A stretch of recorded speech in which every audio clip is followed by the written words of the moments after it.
뭐 물량, 뭐 농도 이런 얘기 되게 많이 하는데 난 도대체 그걸 어떻게 알아야 되지? 라고 생각이 드시면 여러분 일단 지금은 색깔 생각 아무것도 하지 마시고요. 아무 색이나 하나 물량은 거의 없고 물감이 충분히 더 많게 찐득찐득할 정도로 물감 좀 낭비다 싶을 정도로요. 이렇게 많이 묻혀주세요. 제일 진한 색깔. 더 진하게 나올 수가 없어. 라는 색깔로 묻혀주시고 이렇게 푸세요. 그러면 이렇게 막 갈라지죠. 물이 없다는 얘기거든요. 그러면 조금만 물을 계속 묻히셔서 이렇게 옆으로 더 풀어주세요. 붓을 씻어서 물량만 늘려가지고 하셔도 괜찮아요. 이렇게 점점점 물을 팔레트에 더 추가 해가지고 쭉쭉쭉쭉 풀어보세요. 이게 자연스럽게 돼야 돼요. 물이 갑자기 이만큼 증가한다. 그러면 얘네들을 못 보고 일로 뛰어넘을 수가 있어요. 조금씩만 물량을 조금만 추가해주세요. 쭉쭉쭉 펼치셔가지고 거의 색깔이 느껴지지 않을 때까지 쭉쭉 풀어보세요.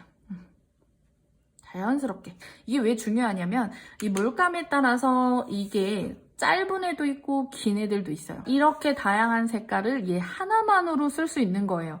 그래서 한 가지 색에서 얼마만큼 나오는지 한번 보세요. 자, 이제 그러면 그라데이션에 대해서 얘기를 좀 할게요. 그라데이션을 도대체 왜 할까요, 여러분? 알고 하시는 분들도 있을 테지만 뭐 이렇게 배웠으니까 하길래 하시는 분들도 분명히 한두 분쯤은 있을 수 있어서 중요한 거라 한번 또 짚고 넘어갈게요. 이런 걸로 한번 해볼게요. 마스킹 테이프인데 그냥 햇빛 아래에서 아무 물건이나 괜찮습니다. 이 색의 농도가 그림자가 얼마나 진해지고 얘가 얼마나 밝고 여기가 진해지는지 슬슬슬슬 이렇게 관찰을 해보세요. 이거에서 이런 어둠이 나와버리잖아요. 분명히 이 색은 지금 하나예요. 그냥 일방적으로 봤을 때 이 베이지 톤인데 여기에 빛이 딱 들어오면은 되게 다양한 컬러로 분화가 돼요. 그 애매한 그 밝고 어둠의 경계를 자연스럽고 부드럽게 할 수 있는 게 그라데이션입니다. 그렇기 때문에 뭔가 이건 이 색입니다. 저건 저 색입니다. 이렇게 딱 말할 수가 없어서 여러분들이 이 똑같은 사물을 보고도 뭐 10명한테 그리라고 하면 10명 다 다르게 표현할 수밖에 는 없어요. 정리하자면 그라데이션은 색과 색의 자연스러운 흐름 그리고 연하고 진한 거에 자연스러운 흐름을 나타내는 거라는 거죠. 그럼 도대체 그라데이션도 알겠는데 어떻게 해야 색을 잘 쓸 수 있을까요, 여러분? 자연스러운 흐름, 뭐 그라데이션, 뭐 색의 인지력 제가 뭐 여러 가지 뭐 그림자 뭐 많이 얘기를 해드렸던 것 같아요. 그랬는데 드디어 이제 본론으로 조금씩 다가갑니다. 자, 대체 색을 어떻게 하면 잘 쓸 수 있나요? 이 질문도 많이 받고요. 저도 이 고민을 엄청나게 긴 시간 동안 했어요. 지금도 하고 있습니다. 일단 기본적인 법칙은 있어요. 자, 첫 번째. 우선은 밝은 색이요. 자, 밝은 색이라고 하면은 여러분들이 이 많은 색 중에서 밝은 색이 뭔지라고 이렇게 구분해낼 수가 있으실 거예요. 근데 모든 색이 명확하진 않죠. 이거 밝은 거야, 아닌 거야? 이런 색들도 물론 있습니다. 우리가 느꼈을 때 밝은 색깔을 사람마다 달라요. 제가 답이 없다고 했듯이 어떤 사람은 얘를 밝다고 느낄 수도 있고요. 어떤 사람은 더 어두운 걸 쓸 거기 때문에 얘도 충분히 밝다고 할 수 있고요. 얘가 제일 밝은 색인 그림도 있을 수 있겠죠. 모든 색이 다 이거보다 어둡다면 얘는 밝은 색이 되는 거예요.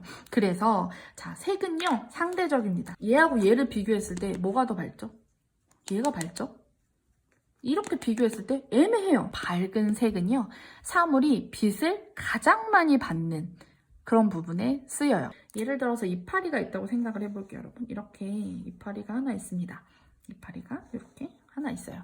하나 있는데 햇빛이 이렇게 들어와요. 그래서 요만큼이 엄청 햇빛하고 가까워요.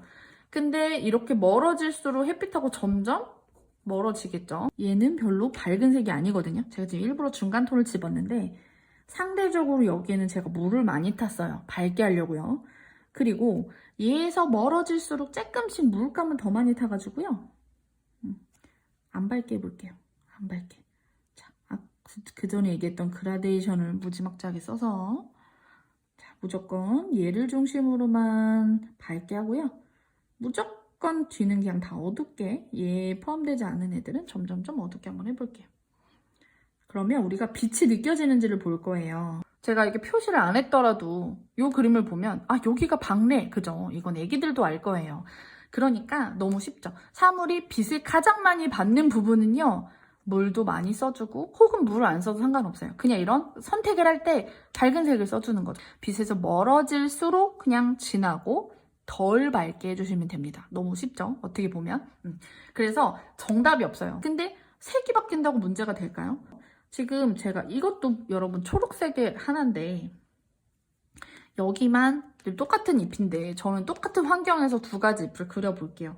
근데 어떤 게 더 마음에 들고 안 들고는 있을 수 있어요, 여러분. 그건 취향이니까요. 그치만 어떤 게 틀리고 맞고 그거는 없어요. 정답이 없습니다. 어디서 빛이 오는지 우리가 표현을 하게 되면 색깔은 아무 상관없어요. 그냥 쓰는 사람 맴입니다. 여러분들이 쓰고 싶은 색을 아무거나 써도 된다는 거죠. 어떻게 보면 어려운 것 같지만 반대로 얘기하면 또 되게 자유로워요. 색이라는 건요. 제가 위는 일부러 좀 어두침침한 색을 해서 빛이 느껴지게 여기를 밝게 하고 나머지를 어둡게 했어요. 이것도 똑같이 제가 빛을 여기 있다고 생각하고 표현을 했습니다. 자, 둘 중에 사람마다 뭐 이게 마음에 들 수도 있고 이 색깔이 마음에 들 수도 있는데 틀린 게 뭐가 틀렸다라고 얘기할 수 있을까요, 여러분? 없죠. 색은 이래요. 진짜 이게 여러분 핵심이에요. 색은요. 여기 이 색을 써야 돼요, 여러분. 이게 제일 예뻐요. 이 색을 써야 돼요. 이게 예뻐요. 이렇게 아무도 얘기할 수가 없습니다. 여기에서 뭐 좀 하늘색으로 이파리를 해줘도 되고 빨간색을 써서 이파리를 해줘도 상관없어요. 가을잎이 되겠죠. 그래서 무엇을 섞든 어떤 색으로 가드는 뭐 법칙은 제가 알려드릴 테지만 우선 첫 번째, 사물이 빛을 가장 많이 받는 부분만 더 화사하고 밝게 표현해 주시면 돼요. 근데 이게 여러분 얘기를 들으면 무지 쉬운데 이거를요 그림 그리면서 계속 중심을 잃어요. 그리고 이 가벼운 거를 머릿속으로 혹은 몸으로 마음으로 이해를 못하면 너무 어려워져요. 제가 좀만 더 밝게 해주세요. 그럼 뭐 얼마만큼 밝아야 되지? 그거는요 제가 아까 여러분 상대적 비교 그쵸? 얘보다 밝으면 돼요. 이 어두운 색보다 밝으면 무조건 정답입니다. 따로 정답이 있지 않아요. 얘보다만 밝으면 그쪽에서 빛이 느껴집니다.